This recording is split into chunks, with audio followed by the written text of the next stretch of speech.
नमस्कार। सामा के विदाई के गीत हो सोमे वाला से एकटा सुनू।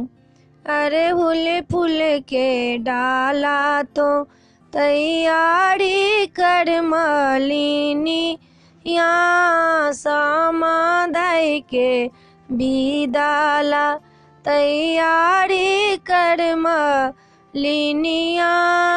डाला के तो निक सजबी है समाजे तीन सा सुर दुविधाना चूड़ा दही सा समा के विदाई।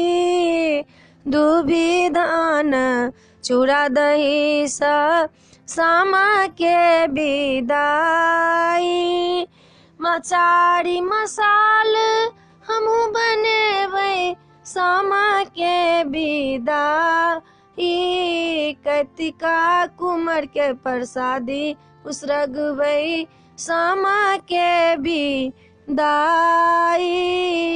अड़हुल फूल के डाला तो तैयारी कर मलिनिया।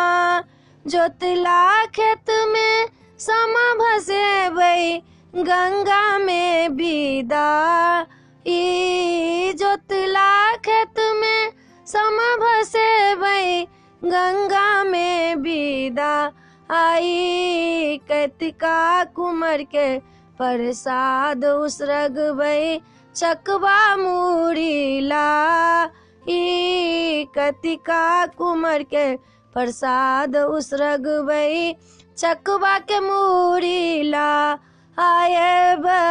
अड़हुल फूल के डाला तो तैयारी कर मलिनिया। सामा के विदाई के तैयारी कर मलिनिया। आई माई संग हम गीतो गेबै सामा के भसेबै।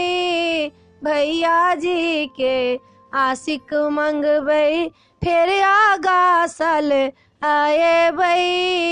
भैया जी के आशिक मंगबै फिर आगा साल आएबै।